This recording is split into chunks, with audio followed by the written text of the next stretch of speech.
Mangwana ni Malelepo Vukenjani, Klekwas Vadave Africa. Welcome to Africa Good Morning, the news and current affairs show which remains your portal into Africa's most potent stories. You are joined by Ashwin Berry on the 21st of May, and these are some of the stories we're looking at. Rare Bundibugyo Ebola strain triggers global health emergency.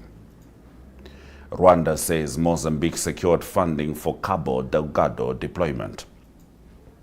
Eskom threatens Johannesburg over unpaid electricity debt. And 5 trapped miners rescued alive, and that is in Zambia. Mike Sichula will be giving us a report to that regard. And Arrie Hougaard will be joining us to deliver the South Africa report. It's still a wonderful day, still a wonderful week. For me, it's because of Mikel Merino. For you, I hope it's for whatever brings joy to your life. Arsenal seems to do it for me. This is Africa Good Morning. We'll get into our top stories shortly. Namibia is a land of movement, with waves that never stop reaching forward. Here, adventure is not something we search for. It is something we are born into. In every corner of this country, creativity rises, from artists, from athletes, from dreamers. And when the world comes to explore Namibia, they discover something extraordinary. Because when sport moves people, creativity moves ideas, and tourism moves the world toward us. Something powerful happens. A platform where movement meets imagination, where industries connect, where opportunity grows, where Namibia's next chapter begins. Welcome to the Creative Sport Tourism Expo. Exhibit, partner, experience. Creative Sport Tourism.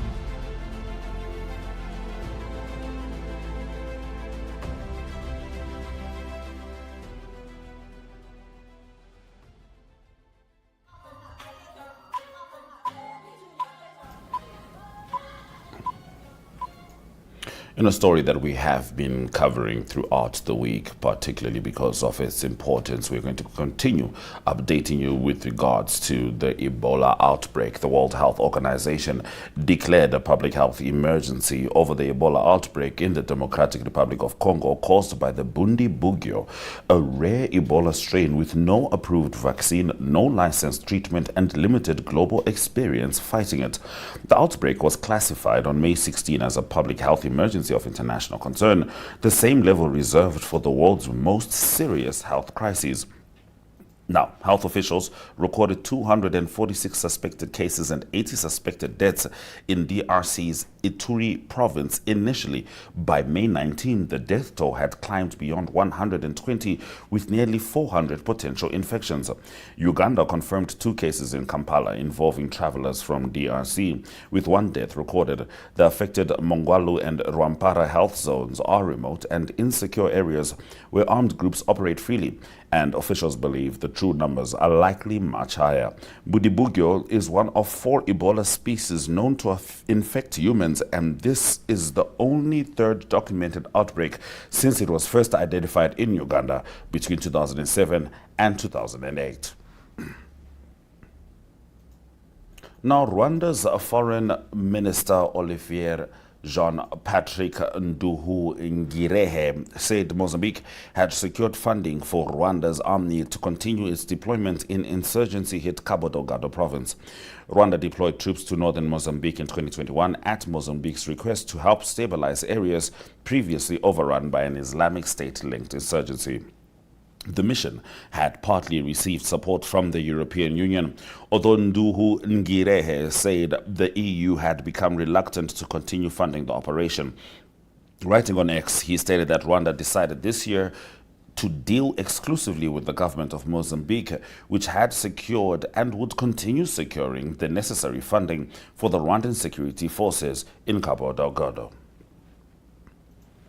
Now, South Africa's biggest city, Johannesburg, could face reduced electricity supply after state-owned utility Eskom threatened to throttle power over unpaid debts. Eskom said the city of Johannesburg and its power utility, City Power, owed arrear debt amounting to 5.26 billion rand, while another 1.58 billion rand would become due on June 5. The city of Johannesburg did not immediately respond to Reuters' requests for comment. Eskom issued a notice declaring its intention to reduce, interrupt, or terminate electricity supply to certain bulk supply points connected to the city of Johannesburg and City Power. The utility said it had worked with Johannesburg's metropolitan municipality for more than 2 years regarding the unpaid debt situation, but the city repeatedly defaulted. Johannesburg's financial difficulties recently attracted attention after South Africa's National Treasury raised serious concerns over the condition of the city's finances. Eskom itself has also experienced long-standing financial problems but has recently shown signs of recovery following government bailouts and improved performance at its coal-fired power station fleet. Now, 5 miners who were trapped underground in a mine in Mumbwa, Zambia, have been rescued alive following a rescue operation. The incident drew attention across Zambia's mining sector as emergency teams worked to bring the miners to safety after they became trapped at the site.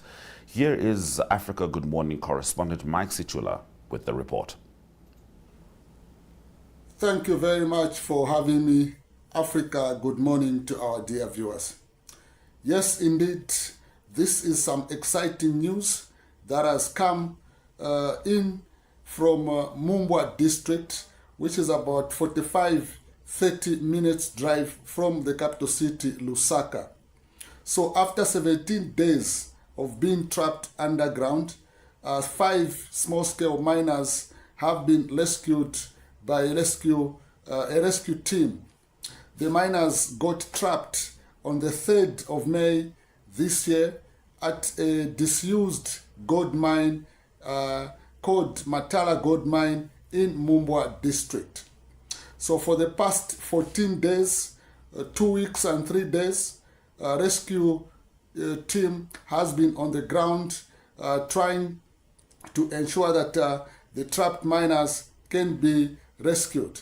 And indeed, miraculously, the 5 miners have been rescued alive, and according to Mines Permanent Secretary Hapenga Kabeta, he says that the miners are in stable condition, but obviously you can see that they are dehydrated because being underground for more than 2 weeks is something that you can only imagine. There's no proper light, no proper ventilation, and whatever you can imagine. But by the grace of God, these miners have been rescued alive, and they are receiving medical attention at Mumbwa General Hospital.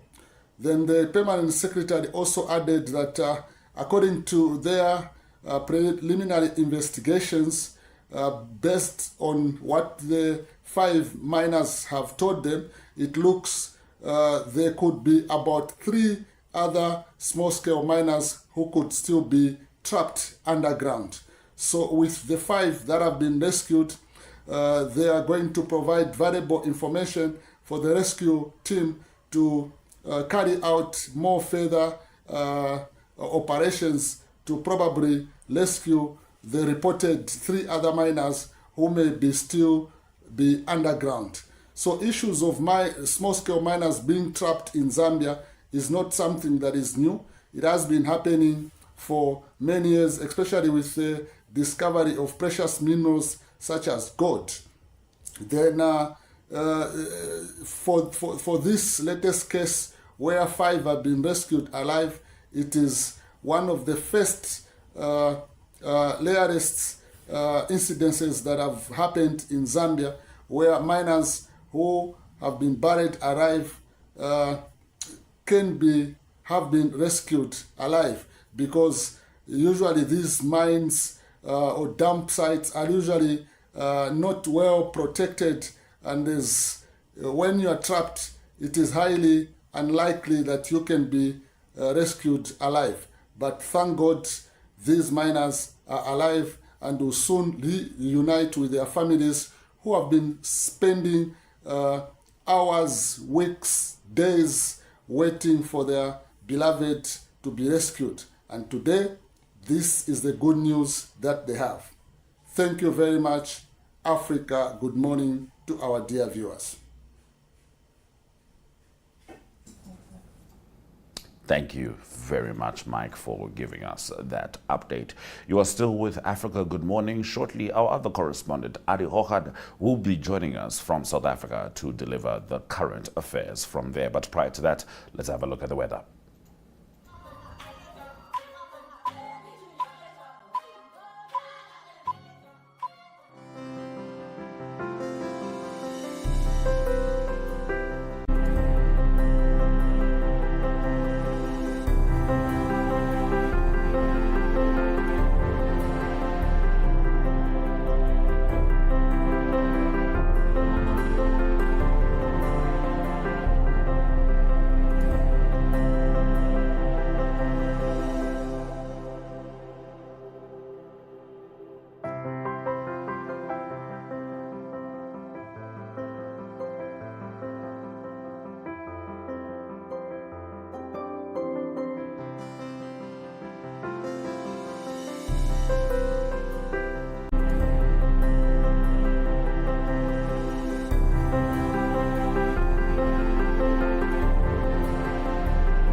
All right, as promised, here's Arrie Hougaard with the South Africa report, starting with the current inflation rate as well as import levies.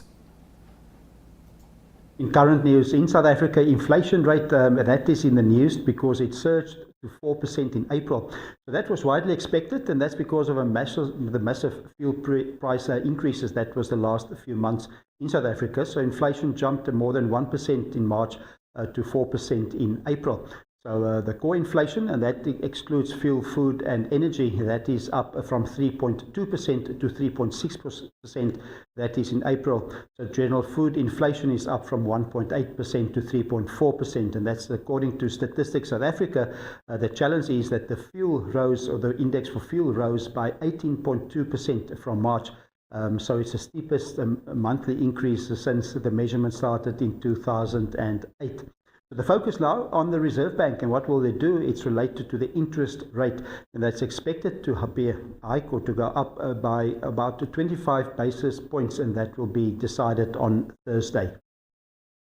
Well, current news in South Africa, and that's related to the steel manufacturing industry in South Africa, and that's where the biggest import levies or duties in 20 years have been declared. That's by the International Trade Administration Commission of South Africa. So it will be 20% duties have been imposed on many money products, and that's on imports to South Africa. And that will challenge the relationship definitely with China, for instance. And so this steep levy or the increase is to protect the local South African steel manufacturers. So that's been under huge pressure lately. Many jobs have been lost as well the past few years. So currently steel imports to South Africa is all of 67 billion South African rand annually.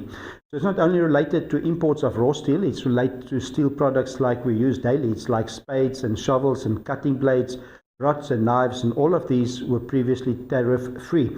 So other categories that will have a 30% increase will include products like screws and nuts and bolts and rivets.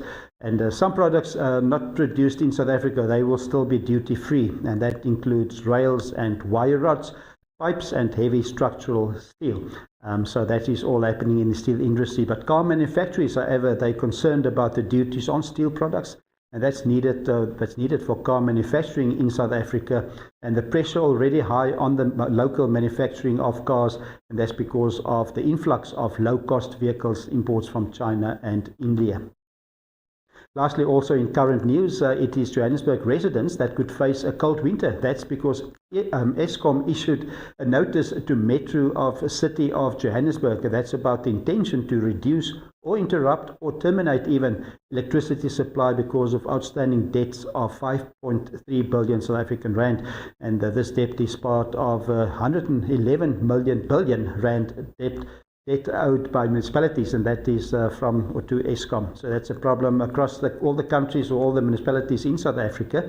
The other municipalities might have the same notice that will be with them soon. It is a difficult situation for South Africa at the moment. Eskom said that they've worked for 2 years with Johannesburg, but still there's challenges. So hopefully they can find answers, and that is all for the sake of the residents. So that is current news in South Africa. All right, thank you very much, Arrie. Now, as we move to sport, Mamelodi Sundowns take a 1-goal lead into the second leg of the final of the CAF Champions League. In sport news in South Africa, it is Mamelodi Sundowns that is in the news, and that is because they're playing in the final of the CAF Champions League.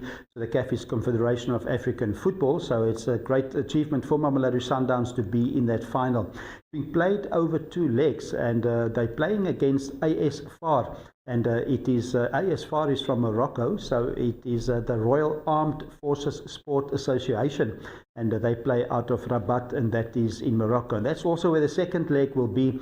So for Mamelodi Sundowns, they say they could have done better in the first leg. The first leg was played at home in Pretoria, and they won that game by 1-0. How it works now, they take that 1-0 aggregate or that 1-0 score into the second leg.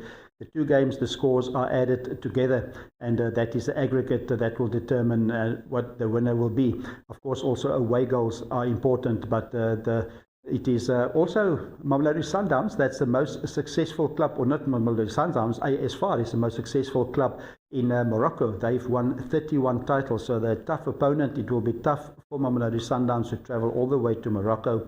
Always tough to go abroad and or go to another country and win that title. But they play in the final, so it is Mamelodi Sundowns that's also the most successful South African team for the past 7 years. They've won the past 7 PSL titles.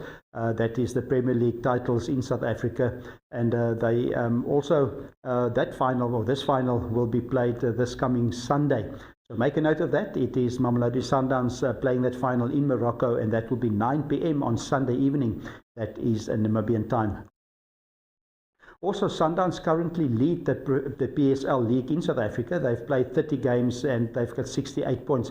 They're done with all their games. Everybody plays 30 games, and it is Orlando Pirates that can actually go take over or go beyond them. They can go 1 point better because they're on 66 points at the moment, and that is after 29 games.